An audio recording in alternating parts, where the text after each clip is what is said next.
pregnancy test wasn't supposed to be in my toolbox, but there it was, nestled between my socket wrenches and electrical tape like some kind of twisted Christmas ornament. Two pink lines staring back at me like accusatory eyes. I'm Miles Carter, 38 years old, logistics manager at Midwest Distribution, and apparently the last person to know my wife Vanessa was carrying twins. Not my twins, mind you. That little detail would come later, delivered with all the subtlety of a sledgehammer to the skull. Miles, what are you doing in the garage? Vanessa's voice drifted through the door, sweet as antifreeze and twice as toxic. I held up the test. Just checking my tools, honey. Found something interesting. She appeared in the doorway, backlit by the kitchen light, her silhouette still showing that slight curve I'd been too stupid to notice. Vanessa had always been beautiful. Sharp cheekbones, auburn hair, legs that went on for days. At 32, she could still turn heads at the grocery store. Too bad one of those heads belonged to her boss. Oh, her face went pale. I was going to tell you. When? After the baby shower? I set the test on my workbench next to the oil stains and coffee rings. Or maybe you were waiting for the right moment like when hell froze over? Don't be dramatic, Miles. It's not what you think. Really? Because I'm thinking my wife is pregnant and we haven't had sex in 4 months. But hey, maybe it's one of those miracle pregnancies they talk about on TV.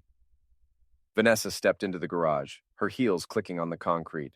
She was still wearing her work clothes, a tight black dress that probably cost more than I made in a week. Executive assistant money was good, especially when your boss was Gerard Sterling, CEO of Sterling Tech Solutions. It's a surrogacy, she said quietly. For Gerard? I laughed, actually laughed. The sound echoed off the garage walls like a gunshot. A surrogacy. Right. And I suppose you just forgot to mention it? The money is incredible, Miles. $50,000. We could pay off the mortgage, take that vacation to Europe you've been talking about. 50 grand to carry your boss's baby. How very modern of you. I picked up a wrench, hefting its weight. Not threateningly, just something to do with my hands. Tell me, Ness, does this surrogacy contract include overnight stays at his penthouse? Because you've been working a lot of late nights lately. Her jaw tightened. You're being paranoid. Am I? Because Janelle from your office called me yesterday. Said she saw you and Gerard having dinner at Romano's. Real cozy, according to her. Holding hands across the table like a couple of teenagers. Janelle Morrison was Vanessa's office frenemy, one of those women who smiled to your face while sharpening knives behind your back. But she had a talent for gossip, and right now that talent was proving useful. Janelle needs to mind her own business, Vanessa snapped. Maybe. Or maybe she's the only honest person in this whole mess. I set down the wrench and faced my wife. So let me get this straight. You're carrying twins for your boss, who's paying you 50 grand, and you forgot to mention it to your husband. Did I miss anything? The babies aren't Gerard's. The words hung in the air like smoke. I stared at her, waiting for the punchline, but her expression was dead serious. Come again? There was a mix-up at the clinic. The doctor used the wrong sample. He's not happy about it. Not happy about what, exactly? Vanessa shifted uncomfortably. The real father is Mexican. Gerard doesn't want to raise children who don't look like him. The garage suddenly felt very small. So let me understand this. You're carrying some random guy's twins. Your boss is backing out because he's a racist piece of shit, and you thought this was information I could live without? It's not random, Miles. I know who the father is. Something cold settled in my stomach. Who? Juan Morales, Gerard's driver. I closed my eyes and counted to 10, then 20. When I opened them, Vanessa was still standing there, looking like she'd rather be anywhere else. Juan Morales, I repeated. The 28-year-old with the pretty smile and the tight jeans. The one who's been driving you to all those late-night meetings. Miles, the one you told me was just a sweet kid who reminds you of your little brother. I laughed again, but this time it sounded more like a growl. How long? How long what? How long have you been screwing your boss's driver? She flinched. It's not like that. Then what is it like, Vanessa? Because from where I'm standing, it looks like my wife got knocked up by a guy young enough to be her little brother. And now she's trying to pass it off as some noble surrogacy arrangement. You don't understand. I understand plenty. I moved closer, and she took a step back. I understand that you've been lying to me for months. I understand that you're carrying another man's children. And I understand that you thought I was stupid enough to buy whatever story you cooked up. Tears started rolling down her cheeks. Real tears, not the crocodile variety she usually deployed when she wanted something. I never meant for this to happen. Which part? Getting pregnant or getting caught? I love you, Miles. I love our marriage. This was just what? A mistake? An accident? Did you accidentally fall on Juan's Johnson twice? She slapped me, hard. The sound cracked through the garage like a whip. I touched my cheek, feeling the sting. Feel better? You're being cruel. I'm being honest, something you should try sometime. I walked to the garage door and hit the opener. The door rumbled up, letting in the cool October air. I think you should leave. This is my house too. Is it? Because I'm the one making the mortgage payments while you play house with your boy toy? I gestured toward the driveway. Go stay with your mother. Or better yet, go stay with Juan. I'm sure he's got room in whatever shithole he calls home. Miles, please, we can work this out. Can we? Because I'm having trouble seeing how. I pulled out my phone and scrolled through my contacts. Should I call Gerard and congratulate him on his narrow escape? Or should I call Juan and let him know he's about to be a daddy? Vanessa's face went white. You wouldn't. Try me. She stared at me for a long moment, mascara streaking down her cheeks. Then she turned and walked back into the house. I heard her heels on the hardwood, heard drawers slamming, heard the sound of suitcases being dragged across the floor. 20 minutes later, she was gone. I stood in the garage, surrounded by the smell of motor oil and betrayal, and tried to figure out what the hell I was supposed to do next. The pregnancy test was still sitting on my workbench, those 2 pink lines mocking me. I picked it up and threw it in the trash. Then I grabbed a beer from the mini fridge and sat down on my workbench to think. Vanessa was pregnant with twins. The father was Juan Morales, Gerard Sterling's driver. Gerard had backed out of the surrogacy deal because he was a racist bastard, and my wife had been lying to me for months. I took a long pull from my beer and started planning. Doug Henley's auto shop smelled like grease, cigarettes, and broken dreams. It was exactly the kind of place where a man could think clearly, surrounded by honest machinery and the comfortable weight of tools that did what they were supposed to do. So, let me get this straight, Doug said, wiping his hands on a rag that had seen better decades. Your wife is knocked up with her boss's driver's twins, and she tried to pass it off as some kind of business arrangement? Doug was my oldest friend, a bear of a man with arms like tree trunks and a beard that could hide small animals.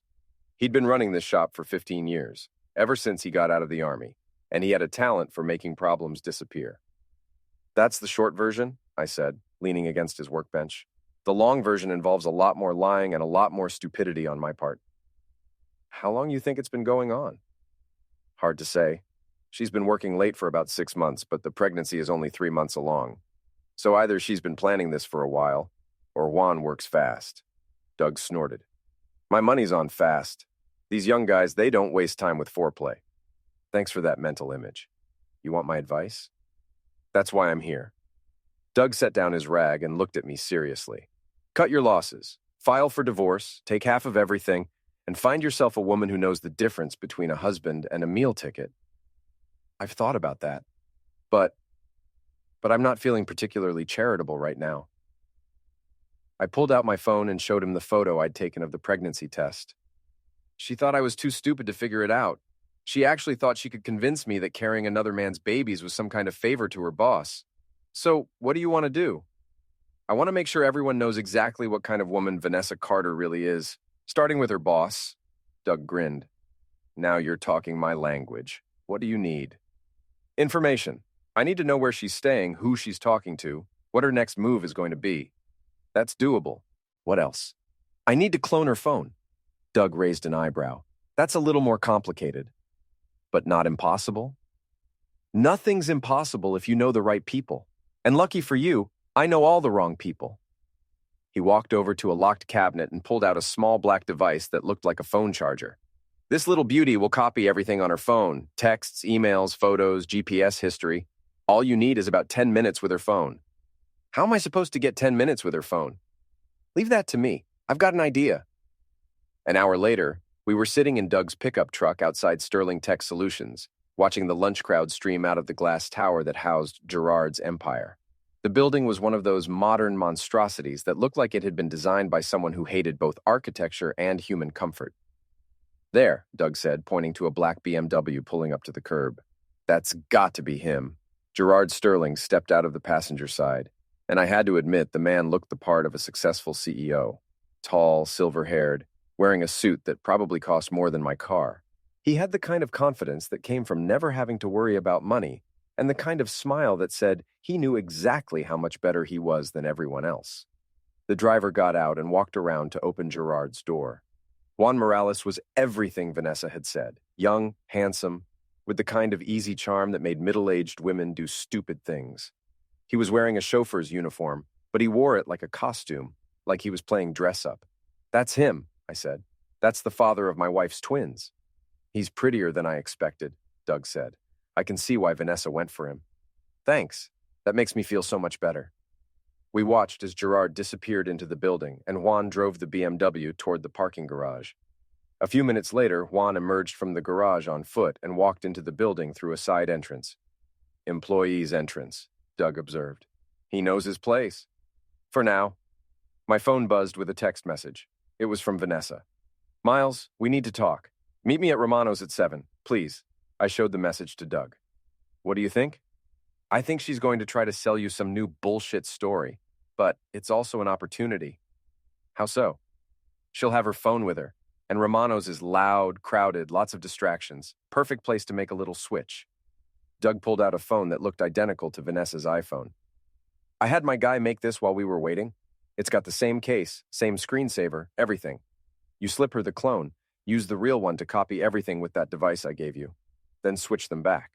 She'll never know the difference. And if she notices? She won't. Trust me, I've done this before." I didn't ask what this was. Sometimes ignorance was bliss. At 7 o'clock sharp, I walked into Romano's and found Vanessa sitting at a corner table, nervously shredding a napkin. She'd changed out of her work clothes into jeans and a sweater, the kind of casual outfit she wore when she wanted to look approachable and vulnerable. "Thank you for coming," she said as I sat down. "Let's get one thing straight," I said. "I'm here because I want to hear what new lies you've cooked up, not because I'm interested in reconciliation." She flinched. "I deserve that. You deserve a lot worse than that." The waitress came over and I ordered a beer. Vanessa already had a glass of wine in front of her, which seemed like a questionable choice for a pregnant woman. But then again, questionable choices seemed to be her specialty. "I've been thinking about what you said," Vanessa began, "about how I should have told you the truth from the beginning. And you're right, I should have. But Miles, you have to understand, I was scared." "Scared of what?" "Scared of losing you. Scared of losing everything we've built together." She reached across the table and touched my hand. "I made a mistake, a terrible, stupid mistake. But it doesn't have to destroy our marriage." I looked down at her hand on mine. Her wedding ring caught the light from the candle on our table. "Tell me about Juan." "What about him?" "How did it start?" She pulled her hand back and took a sip of wine. "It wasn't supposed to happen. He was nice to me. Gerard can be difficult to work for, and Juan was always there with a smile, always asking if I was okay. So you decided to thank him by sleeping with him?" "It wasn't like that. It was just one night, Gerard had me working late on a presentation, and Juan offered to drive me home. We stopped for coffee, started talking. He told me about his family in Mexico, about how hard he was working to bring his sister to America. I told him about us, about how we'd been trying to have kids for years. We stopped trying to have kids because you went on birth control. I know, but he didn't know that. And talking to him, seeing how much he wanted a family, it made me remember what that felt like. So you gave him one. It wasn't planned, Miles. It just happened. Twice?" She looked down at her wine glass. "We were careful, most of the time. But not careful enough." "No, not careful enough." I signaled the waitress for another beer. This conversation was going to require more alcohol. "What about the surrogacy story? Whose idea was that?" "Mine. When I found out I was pregnant, I panicked. I knew I had to tell Gerard because I'd have to take maternity leave, and he'd figure it out anyway. So I told him the babies were his from some kind of artificial insemination. And he believed that? At first, he was actually excited about it. Started talking about how he'd always wanted children but never found the right woman. But then the doctor told us it was twins and Gerard wanted to do genetic testing to make sure they were his. Yes, and that's when everything fell apart. The test showed the babies weren't his, and when he found out they were Juan's, she shuddered. He went crazy. Started screaming about how he wouldn't raise mongrel children, how I'd betrayed his trust. So he fired you? Not yet, but he's going to. He told me I had until Friday to figure out what I was going to do about the situation. What does that mean? He wants me to get rid of them. The words hit me like a punch to the gut. The babies? He said he'd pay for it. Said he'd even give me a severance package if I took care of the problem quietly. And what did you tell him? I told him I needed time to think. I stared at her across the table, this woman I'd been married to for 8 years, and realized I didn't know her at all. Are you seriously considering it? I don't know what else to do, Miles. If I lose my job, I can't afford to raise 2 children on my own. And Juan doesn't have any money. He sends everything he makes back to his family. What about us? What about our marriage? What about it? You told me to leave. You made it pretty clear that you don't want anything to do with me or the babies. They're not my babies, Vanessa. They're Juan's babies. And if you want to raise them, you should do it with him. He's a kid, Miles. He's 28 years old. He lives in a studio apartment, and he makes $30,000 a year. How am I supposed to build a life with that? The same way millions of other people do it. You make sacrifices. You work hard. You figure it out. I can't go backwards, Miles. I can't give up everything I've worked for. Everything you've worked for? You mean your job as Gerard's assistant? The job you're about to lose anyway? I mean my life. This life. The house, the car, the vacations, the restaurants. I can't go back to living paycheck to paycheck. I finished my beer and stood up. Then I guess you'd better hope Gerard changes his mind about those mongrel children. Miles, wait. But I was already walking away. As I passed her chair, I bumped into her purse, which was hanging on the back of her seat. The purse fell to the floor, spilling its contents across the restaurant's hardwood. Sorry, I said, kneeling down to help her collect everything. Let me get that. Her phone had slid under the next table. I grabbed it and quickly switched it with Doug's clone, then helped her gather up the rest of her things. Lipstick, keys, wallet, and a small white envelope I didn't recognize. What's this? I asked, holding up the envelope. Nothing important, she said quickly, snatching it from my hand. But I'd already seen the return address. Juan Morales, followed by an address in the city's east side. I'll call you tomorrow, I said, standing up. Miles, please. We can work this out. No, Vanessa, we really can't. I walked out of Romano's and got into my truck, where Doug was waiting in the passenger seat. How'd it go? He asked. I pulled out Vanessa's phone and the cloning device. She's thinking about getting rid of the babies. Gerard's paying. Jesus. And she's been getting mail from Juan. I told him about the envelope. I think they're more involved than she's letting on. Address? I gave him the address I'd memorized from the envelope.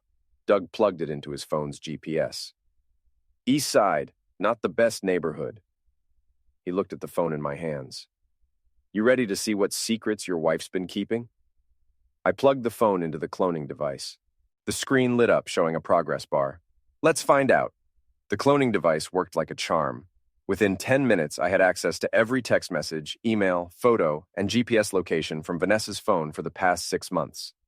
Doug and I sat in his truck outside Romano's, scrolling through the digital wreckage of my marriage. Holy shit, Doug whispered, reading over my shoulder. Look at this. The text thread between Vanessa and Juan went back 4 months, and it read like a romance novel written by someone with a limited vocabulary and no sense of shame. Juan. Thinking about you, can't wait to see you tonight. Vanessa. Gerard's working late. Come to the office at 8. Juan.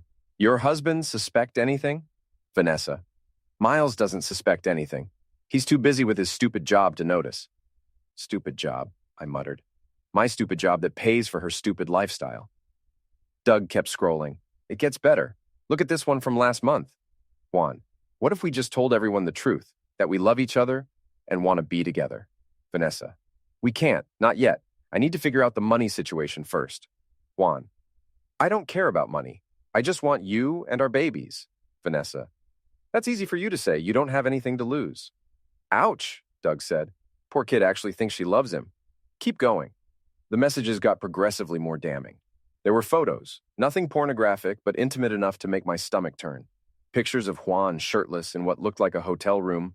Pictures of Vanessa in lingerie I'd never seen before. Pictures of them together, holding hands, kissing, looking like a couple of teenagers in love. But the real bombshell was in the GPS data. Look at this, I said, pulling up Vanessa's location history. Every Tuesday and Thursday for the past 3 months, she's been going to the same address on the east side, the same address that was on that envelope. Juan's place. And look at the times. She's staying there for hours, sometimes overnight. Doug whistled low. She's been playing house with this kid while you're at home thinking she's working late. It gets worse. I scrolled through more recent messages. Look at this conversation from yesterday. Juan. Gerard fired me. Said he couldn't trust me anymore. Vanessa. What are we going to do? Juan. I don't know. Maybe it's time to tell Miles the truth. Vanessa. No, I need more time. I'm meeting him tonight to try to fix things. Juan. What if he doesn't forgive you? Vanessa. He will. He always does.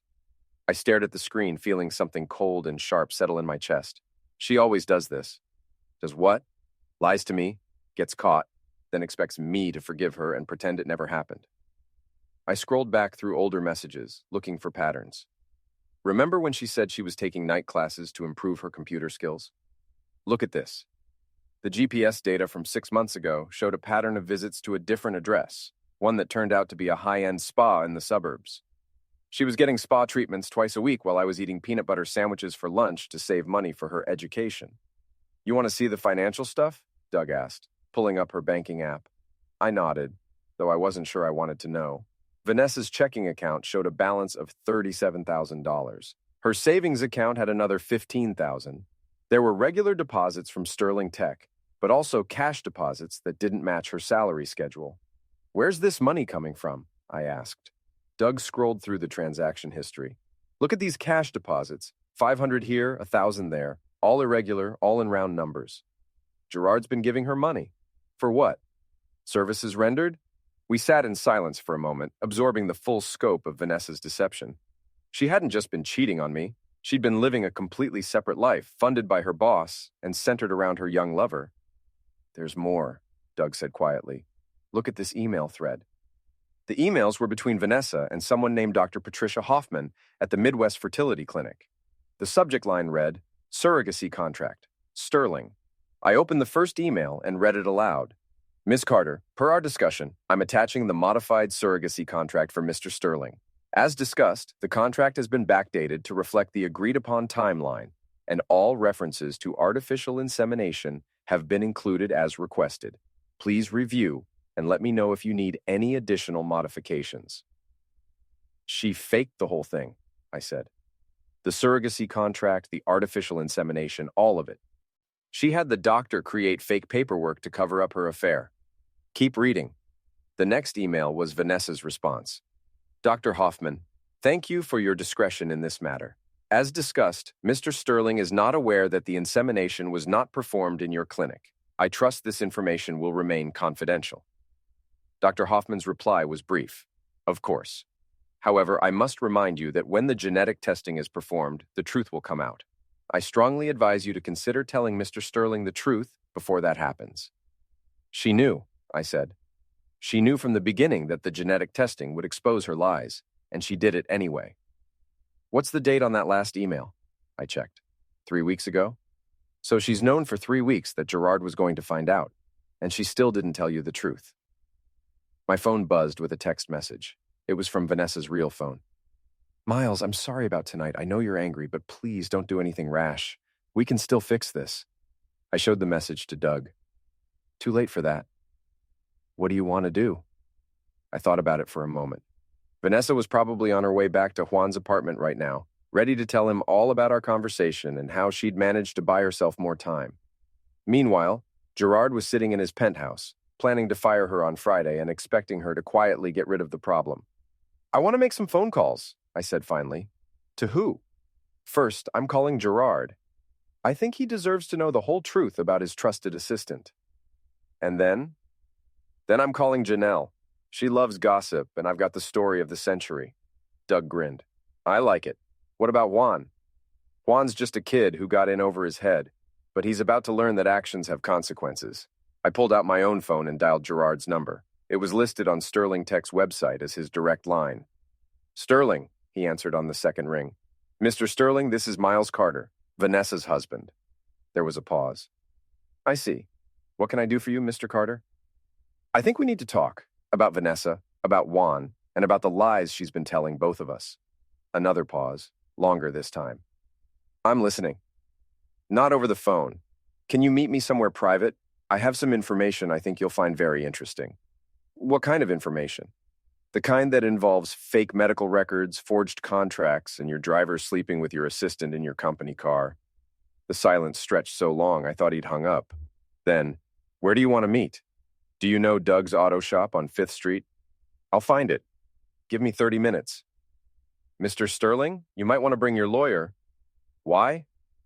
Because when you see what I'm about to show you, you're going to want to sue everyone involved. I hung up and looked at Doug. Phase 1 is in motion. What's Phase 2? Phase 2 is where we let Vanessa and Juan know that their little love nest is about to become very public. Doug started the truck. I love it when a plan comes together. As we drove back to the auto shop, I felt something I hadn't experienced in months. Hope. Not hope for reconciliation or forgiveness, but hope for justice. Hope that the people who'd been lying to me and laughing behind my back were about to get exactly what they deserved. Vanessa thought I was too stupid to figure out her game. Gerard thought he could buy his way out of any problem. Juan thought he could steal another man's wife without consequences. They were all about to learn how wrong they were. Gerard Sterling arrived at Doug's auto shop in a black Mercedes that probably cost more than I made in 2 years. He stepped out wearing the same expensive suit from earlier, but now he looked like a man who'd been punched in the gut and was trying not to show it. Mr. Carter? He extended a manicured hand. Gerard Sterling. Thanks for coming. I shook his hand, noting the firm grip and the way his eyes immediately started cataloging everything in the shop. The tools, the cars, the oil stains on the concrete floor. He was the kind of man who was always calculating, always looking for advantages. This is my friend Doug Henley, I said. He owns the shop. Doug wiped his hands on a rag before shaking Gerard's hand. Mr. Sterling, I've seen you on the news. Nothing good, I hope, Gerard said with a tight smile. Now, Mr. Carter, what exactly did you want to discuss? I gestured toward a small office in the back of the shop. Let's sit down. This is going to take a while. The office was cramped and smelled like coffee and cigarettes, but it was private. Gerard sat in the only decent chair while Doug and I leaned against the desk. Before we start, I said, I want you to know that I'm not looking for money or trying to cause trouble for your company. I just want the truth to come out. What truth? I pulled out my phone and showed him the cloned data from Vanessa's device. The truth about what your assistant has been doing for the past 4 months. Gerard's face went very still as I scrolled through the text messages between Vanessa and Juan. I watched his expression change from confusion to anger to something that looked like murderous rage. She's been using my car, he said quietly. My driver, my car, my time. She's been conducting an affair on my dime. It gets worse. I showed him the emails with Dr. Hoffman. The surrogacy contract is fake. The artificial insemination never happened. She had the doctor create false records to cover up her affair. Gerard read the emails twice, his jaw getting tighter with each word. That bitch, that lying, scheming bitch. There's more. I pulled up the financial records. Look at these cash deposits. She's been taking money from you for months. Expense reimbursements, Gerard said automatically. Business dinners, client entertainment, travel expenses. $5,200 in the past 2 months alone for a woman who makes $60,000 a year? Gerard stared at the numbers. She said she was taking potential clients to high-end restaurants, building relationships. The only relationship she was building was with your driver. Doug spoke up for the first time. Mr. Sterling, can I ask you something? What? When you found out the babies weren't yours, why didn't you just fire her immediately? Gerard's face flushed. Because she convinced me it wasn't her fault. She said the clinic had made a mistake, that she was as shocked as I was. She begged me to give her time to figure out what to do. And you believed her? I wanted to believe her. Vanessa was the best assistant I've ever had. She understood my business, my schedule, my needs. I didn't want to lose her over what I thought was a medical error. I felt a stab of something that might have been sympathy. She's good at making people believe what she wants them to believe. How long have you known? Gerard asked. I found out yesterday. Found a pregnancy test in my garage and confronted her about it. And she told you about the surrogacy? She tried to, but the story didn't make sense. Too many holes, too many convenient coincidences. I showed him more of the text messages. Look at this one from last week. Juan, when are we going to tell people about us? Vanessa. Soon. I just need to handle Gerard and Miles first. Gerard. Handle us? Keep reading. Juan. I can't wait to be a real family. You, me, and our babies. Vanessa. I know, baby. Just be patient. Once I get the money situation figured out, we can be together. Juan. What money situation? Vanessa. Gerard's going to pay me to get rid of the babies. $50,000. Gerard went very pale. I never offered her $50,000. What did you offer her? I said I'd pay for the procedure and give her 2 weeks severance, maybe $5,000 total. She's been lying to Juan, too, Doug observed. Kid thinks she's going to get a big payday and run away with him. I scrolled to the most recent messages. Look at this, from an hour ago. Juan. How did it go with Miles? Vanessa. Good. He's going to forgive me. I just need to play the victim for a few more days. Juan. What about Gerard? Vanessa. I'm meeting him tomorrow. I'll tell him I've decided to keep the babies and that I need a raise to support them. Juan. A raise? Vanessa. $75,000 a year, plus benefits. If he wants to keep this quiet, he'll pay. Gerard stood up so fast his chair fell over. She's trying to blackmail me. Looks that way. That's scheming, manipulative. He started pacing around the small office. She thinks she can threaten me? Threaten my reputation? What are you going to do? Doug asked. Gerard stopped pacing and looked at both of us. I'm going to destroy her, professionally, financially, socially. When I'm done with Vanessa Carter, she won't be able to get a job cleaning toilets. How? I'm going to call my lawyer tonight and have him draft a lawsuit for fraud, embezzlement, and breach of contract. I'm going to contact Dr. Hoffman and make sure she knows that if she doesn't cooperate with the investigation, she'll lose her medical license. And I'm going to make sure everyone in this city knows exactly what kind of woman Vanessa Carter is. I felt a warm glow of satisfaction. What about Juan? Juan's fired, obviously. I'll make sure he never works as a driver in this city again. Gerard paused. But he's not the real villain here. He's just a kid who got seduced by an older woman. Vanessa's the one who orchestrated this whole thing. She's staying at her mother's trailer park, I said. Maple Grove Mobile Home Community on the south side. Gerard smiled, and it wasn't a pleasant expression. Perfect. White trash returning to white trash. Doug cleared his throat. Mr. Sterling, if you don't mind me asking, what's your plan for tomorrow when she comes to see you? I'm going to let her make her little blackmail pitch. I'm going to record every word, and then I'm going to have security escort her out of my building while I call the police. You might want to wait on the police, I suggested. Why? Because I've got a better idea. Something that will hurt her more than jail time. Gerard sat back down. I'm listening. Vanessa's weakness isn't money or Zex. It's her reputation. She spent years building this image of herself as a successful, sophisticated woman. She looks down on her mother, her background, everyone she thinks is beneath her. So let's take that away from her. Publicly, in front of everyone she's been trying to impress. I outlined my plan. Gerard listened intently, occasionally asking questions or suggesting modifications. By the time I finished, he was grinning like a shark. Mr. Carter, he said, I think we're going to get along just fine. Doug looked at both of us. You two are scary as hell, you know that?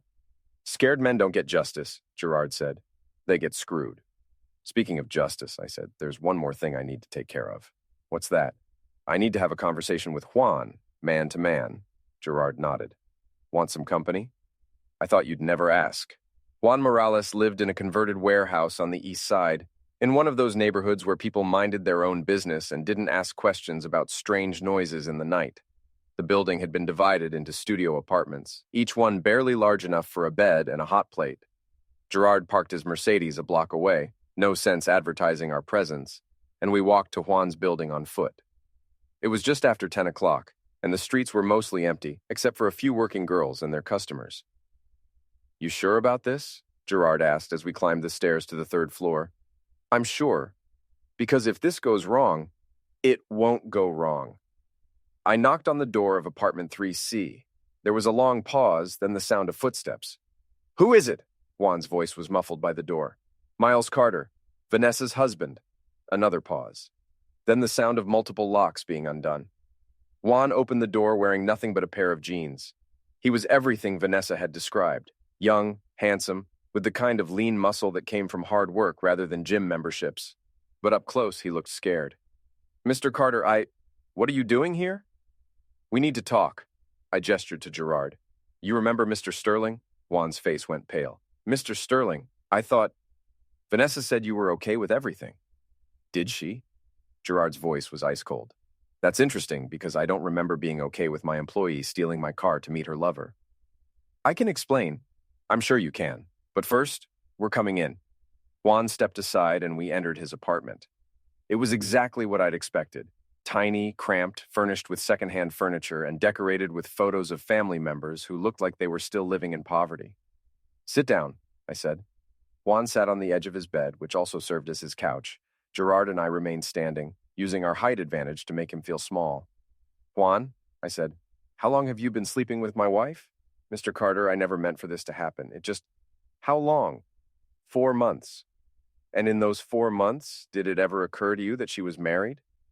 Yes, but she said what? Juan looked miserable. She said you didn't love her anymore. She said you were just roommates, that you hadn't been intimate in over a year. I felt a stab of guilt because there was some truth to that. Vanessa and I had been growing apart for months before her affair started, but that didn't excuse what she'd done. Did she tell you she was trying to get pregnant? Gerard asked. No, not exactly. She said she wanted to have children, but that you had problems. What kind of problems? Juan shifted uncomfortably. She said you were sterile, that you'd been trying for years, but it wasn't working. Another lie. We'd stopped trying to have children because Vanessa had gone on birth control without telling me, claiming she wanted to focus on her career.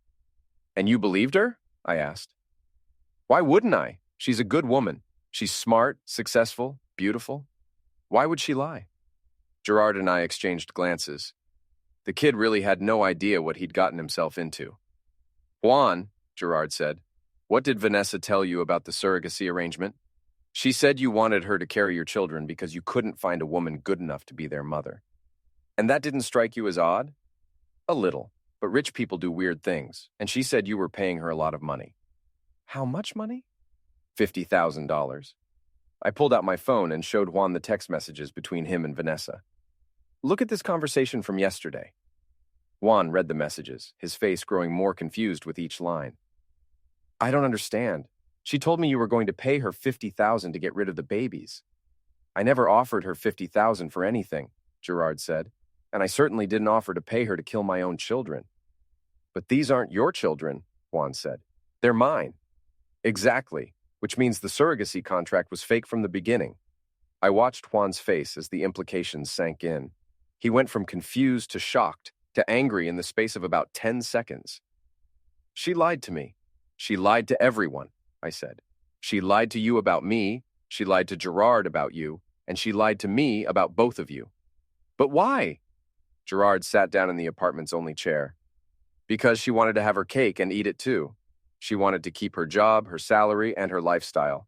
She wanted to keep her young lover for excitement, and she wanted to keep her husband for security. And when she got pregnant, I continued, she thought she could manipulate all of us into giving her what she wanted. Juan stood up and started pacing around the small apartment. She told me she loved me. She said we were going to be a family. Maybe she did love you, I said, in her own selfish way, but she loved her comfortable life more. What am I supposed to do now? That depends, Gerard said. What do you want to do? Juan stopped pacing and looked at both of us. I want to take care of my children. I want to be a good father. Even if it means giving up everything else? What everything else? I don't have anything. I live in a studio apartment. I make $30,000 a year and I just lost my job. You lost your job because you were sleeping with your boss's assistant, Gerard pointed out. But that doesn't mean you can't find another job. Who's going to hire me? You'll give me a bad reference. Gerard considered this. Not necessarily.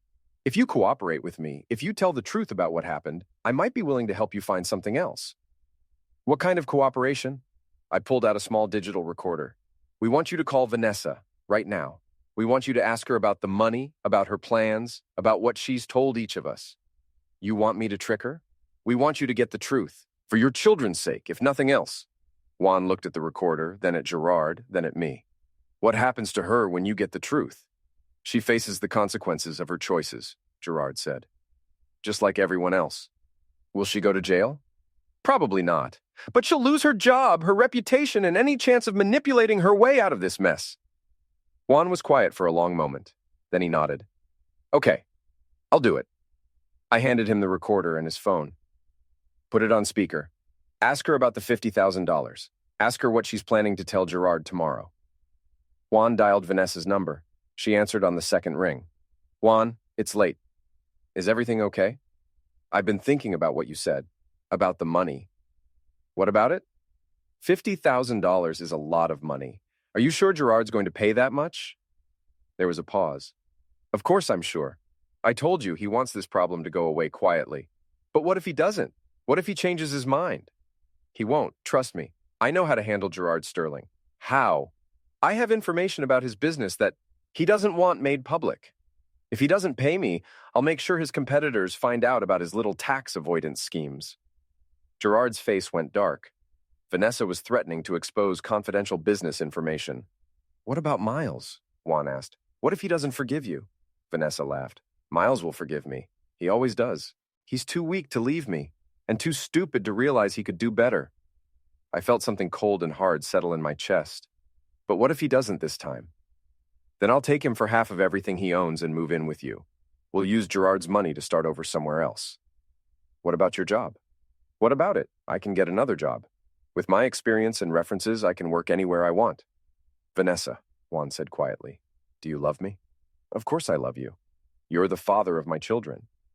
But do you love me or do you love what I represent? What kind of question is that?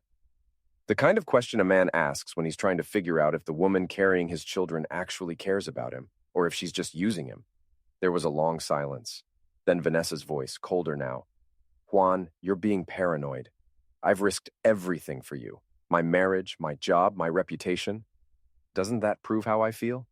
You didn't risk anything for me. You risked everything for yourself. What's gotten into you?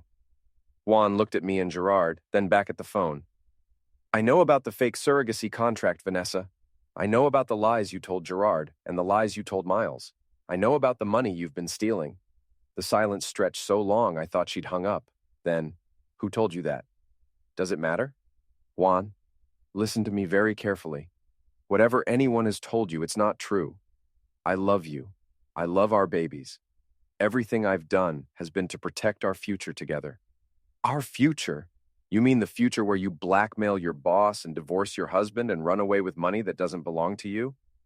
It's not blackmail, it's compensation for everything I've been through. What have you been through, Vanessa? Having an affair? Getting pregnant? Lying to everyone who trusted you? You don't understand the pressure I've been under. The stress of trying to keep everyone happy. Trying to figure out what to do. You could have told the truth. The truth would have ruined everything. The truth is going to ruin everything anyway. The only difference is now you don't get to control how it happens. Juan hung up the phone and looked at us. Is that enough? I turned off the recorder. That's perfect. Gerard stood up. Juan, I want to make you an offer. What kind of offer? I know people in this city, people who run legitimate businesses and need good employees. If you're serious about taking care of your children, I can help you find a job that pays enough to support a family. Why would you do that? Because those children are innocent. They didn't ask to be born into this mess. And despite everything that's happened, I think you're a decent kid who got manipulated by a woman who's very good at manipulation. Juan nodded slowly. What do I have to do?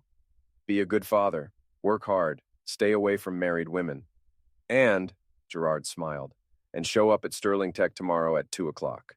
Vanessa's going to make her blackmail pitch, and I want you there to hear it. Why? Because she's going to lie about you, about me, and about everything that's happened. And I want her to see your face when she realizes that her house of cards is falling down. I stood up and shook Juan's hand. Good luck, kid. Mr. Carter? I'm sorry. About everything. I never meant to hurt you. I know. But Juan? Next time you meet a woman who says her husband doesn't understand her, run the other way. Yes, sir. Gerard and I left Juan's apartment and walked back to his car. The streets were quieter now, most of the night's business concluded. Think he'll show up tomorrow? Gerard asked. He'll show up. He wants to see Vanessa's face when she realizes she's been caught. And after tomorrow? After tomorrow, Vanessa Carter learns what it's like to live in the real world, without other people's money, without other people's protection, and without other people to blame for her choices. Gerard started the car. You know, Miles, I think this is the beginning of a beautiful friendship. I laughed. Just don't try to hire me as your assistant. I've had enough of sterling tech drama to last a lifetime. Fair enough, but if you ever need a reference, you've got one. As we drove through the empty streets toward my house, I felt something I hadn't experienced in months. Peace. Not the peace of reconciliation or forgiveness, but the peace that comes from knowing that justice was finally going to be served. Tomorrow, Vanessa would walk into Gerard's office expecting to collect $50,000 and secure her future. Instead, she was going to discover that her past had finally caught up with her, and I was going to be there to watch it happen. Sterling Tech's 32nd floor conference room had floor-to-ceiling windows that offered a spectacular view of the city. It was the kind of room designed to intimidate, all glass and steel and expensive furniture that cost more than most people made in a year. At exactly 2 o'clock, I sat in a chair facing the door, with Gerard at the head of the conference table and his lawyer, a sharp-eyed woman named Patricia Knox, beside him. Juan sat across from me, wearing the best clothes he owned, khakis and a button-down shirt that made him look even younger than his 28 years. "She's here," Gerard's secretary announced through the intercom. "Send her in." The door opened, and Vanessa walked in wearing her best power suit, a navy blue ensemble that had probably cost her a week's salary. She'd done her hair and makeup carefully, and she moved with the kind of confidence that came from believing you held all the cards. Her confidence faltered when she saw the assembled group. "Gerard, I thought we were meeting privately." "Change of plans." Gerard gestured to an empty chair at the far end of the table. "Please, sit down." Vanessa's eyes moved from Gerard to his lawyer, to me, to Juan. I watched her face as she processed what was happening, saw the exact moment when she realized she'd walked into a trap. "Miles, what are you doing here?" "I'm here to watch," I said. "Gerard thought I might find your presentation interesting." "What presentation?" Gerard leaned back in his chair. "The presentation where you explain why I should pay you $75,000 a year to keep quiet about your fraudulent surrogacy contract and your affair with my driver." Vanessa went very pale. "I don't know what you're talking about." "Really? Because I have a recording that suggests otherwise." Gerard pressed a button on the conference table, and Vanessa's voice filled the room. "I have information about his business that he doesn't want made public. If he doesn't pay me, I'll make sure his competitors find out about his little tax avoidance schemes." Vanessa looked at Juan with pure hatred. "You recorded me?" Juan met her stare without flinching. "You lied to me about everything." "I never lied to you. You told me Miles was sterile." "I told me you were going to get $50,000 to terminate the pregnancy," I added. "You told Juan that I was okay with your affair," Gerard said. Patricia Knox opened a folder and pulled out several documents. "Miss Carter, I'm Patricia Knox, Mr. Sterling's attorney. I have here copies of your employment contract, your expense reports for the past 6 months, and a rather interesting email thread with Dr. Patricia Hoffman regarding fraudulent medical records." Vanessa sat down heavily in the chair Gerard had indicated. "You can't prove anything." "Actually, we can." Knox spread the documents across the table. "We have your text messages with Mr. Morales, your GPS location data showing regular visits to his apartment during work hours, your financial records showing cash deposits that don't correspond to any legitimate business expenses, and your own recorded admission of attempted blackmail. Those recordings were obtained illegally." "No, they weren't. Mr. Morales consented to the recording, and blackmail is a felony in this state." Gerard leaned forward. "Vanessa, you have exactly one chance to tell the truth about everything that's happened. If you lie, if you try to manipulate your way out of this, I will destroy you, professionally, financially, and legally." Vanessa looked around the table at each of us, her composure finally cracking. "What do you want me to say?" "The truth," I said. "For once in your life, just tell the truth." She was quiet for a long moment. Then she started talking. "It started 6 months ago. Gerard, you were working me 60 hours a week, screaming at me every time something went wrong, treating me like I was your personal servant instead of a professional assistant. So you decided to sleep with my driver?" "I decided to find some human kindness somewhere in my life. Juan was nice to me. He treated me like I mattered." "And the pregnancy?" "Was an accident. We were careful, but not careful enough." What about the surrogacy story? Vanessa's voice got smaller. I panicked. When I found out I was pregnant, I knew I'd lose my job if you found out about the affair. So I thought if I could convince you the babies were yours, maybe I could keep working until I figured out what to do. And the fake medical records? Dr. Hoffman owed me a favor. Her son got arrested for DUI last year, and I helped cover it up so it wouldn't affect her medical license. Gerard's face was stone. So you blackmailed a doctor to create fraudulent records to support your lies. I didn't think of it as blackmail. What did you think of it as? Survival. Juan spoke for the first time since the meeting began. What about us, Vanessa? What about our future together? She looked at him with something that might have been pity. Juan, you're a sweet kid, but you make $30,000 a year. I can't raise twins on $30,000. So you were just using me? I was trying to figure out how to make things work. By lying to me about Miles? By lying to Gerard about the surrogacy? By promising me money that didn't exist? I was buying time. For what?